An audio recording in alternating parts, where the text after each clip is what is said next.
Good day, YouTube. Today is the 3rd of March, 2021.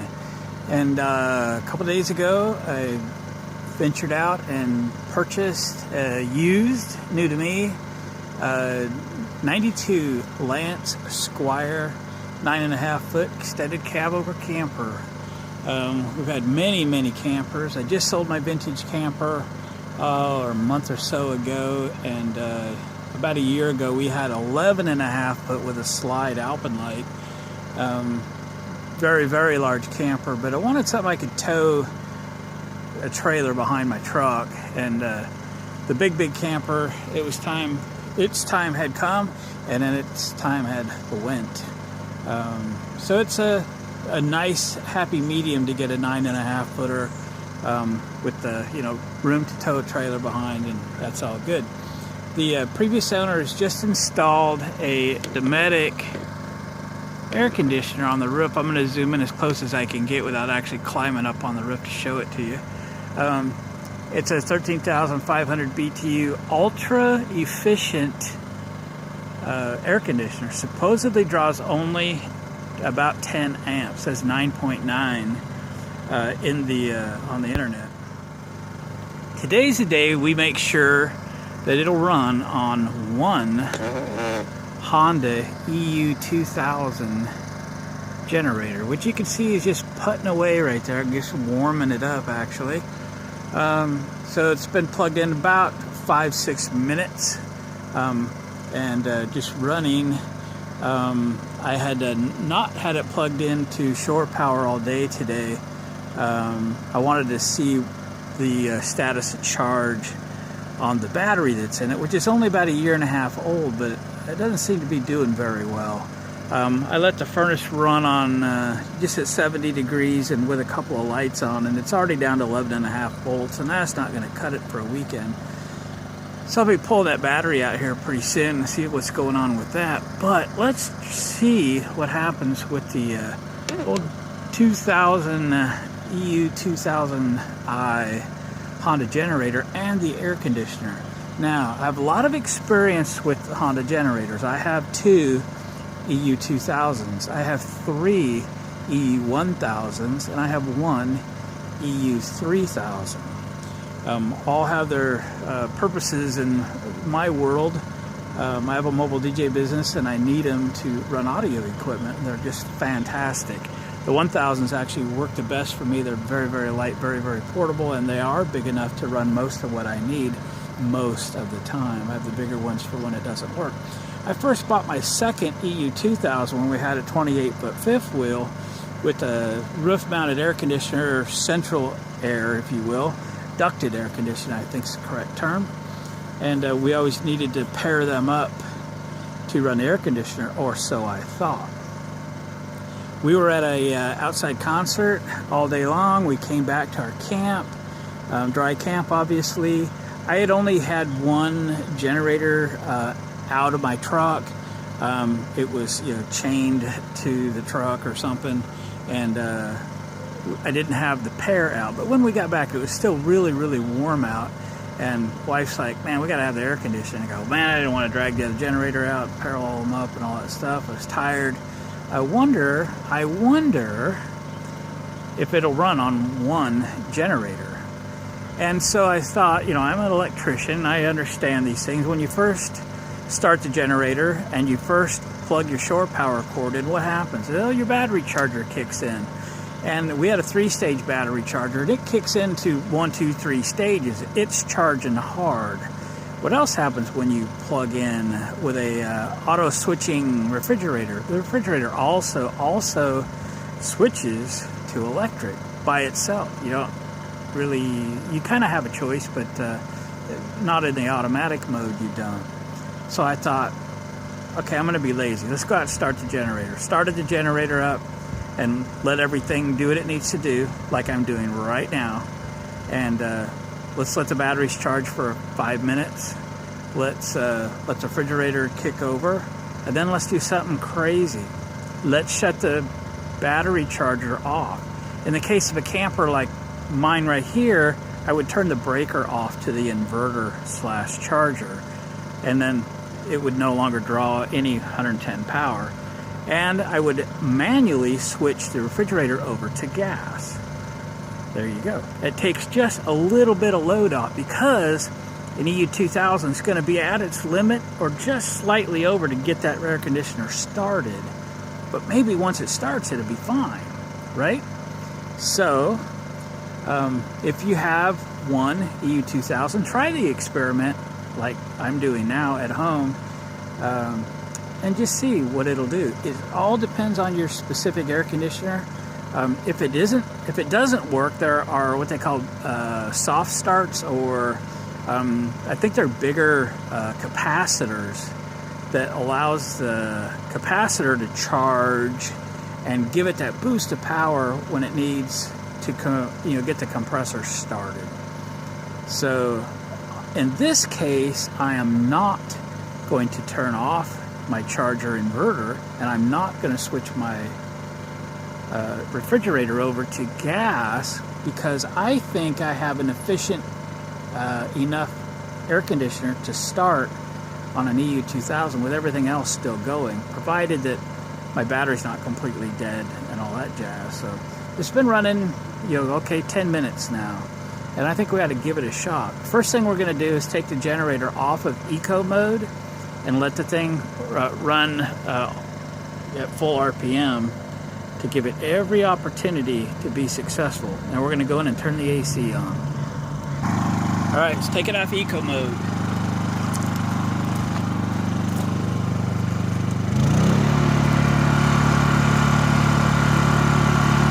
All right, let's head inside.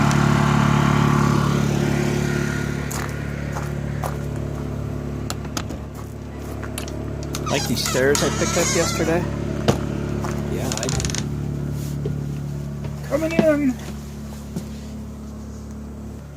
Generator's humming away outside. My air conditioner also has a heat strip in it, so we'll try that after we test the air conditioner. The heat strip might actually draw more power than the air conditioner itself, but it doesn't have a compressor startup to worry about. So we'll try that. So if I can remember how to use it, turn it on cool, and then go for the lowest fan setting first and see how it works. So far so good. We're just going to run it on low here for a moment, wait till she cools down.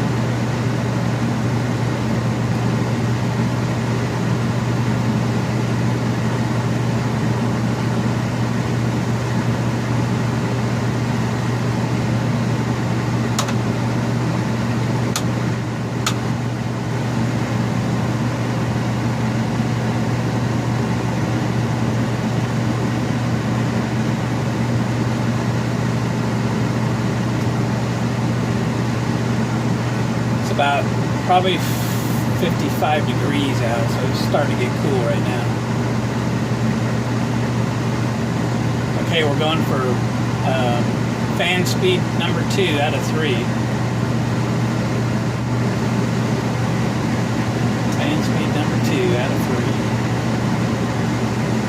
I want to poke my head out, just listen to the generator.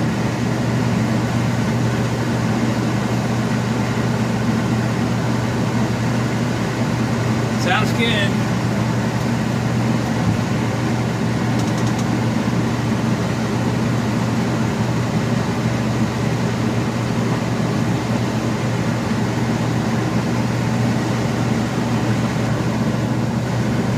I stopped you and reset for a second. I had the switch in the wrong mode. It's all new to me, so I had it in the wrong spot.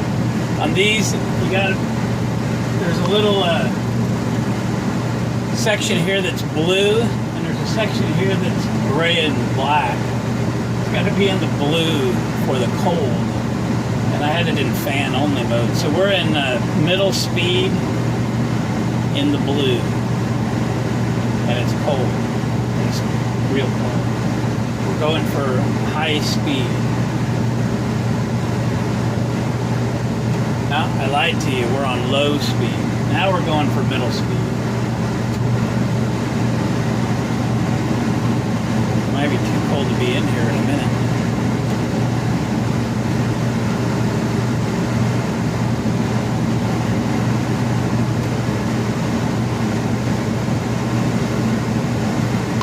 step out and listen to the generator for a moment. It's doing what it's supposed to be doing. And again, we're running just a couple lights. The charger and converters still operating on a battery that measured 11.5 a moment ago. All right, high speed. Oh.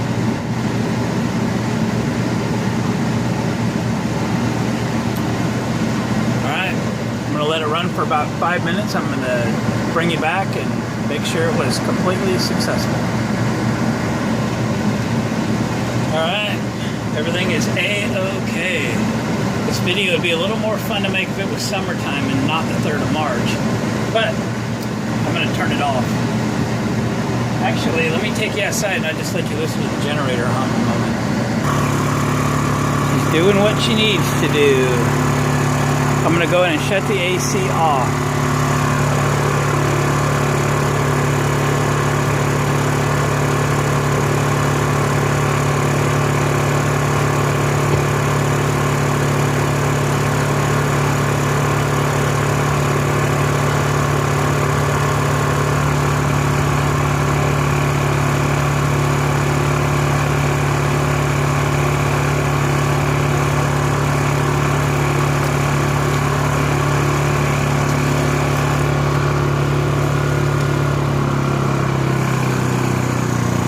Put her back in eco mode and let her idle down there for a few minutes before we kill it. Well, there we go, guys and gals. Will an EU2000I run an RV generator or run an RV air conditioner? And the short answer is yes. The long answer is depending on what air conditioner you have.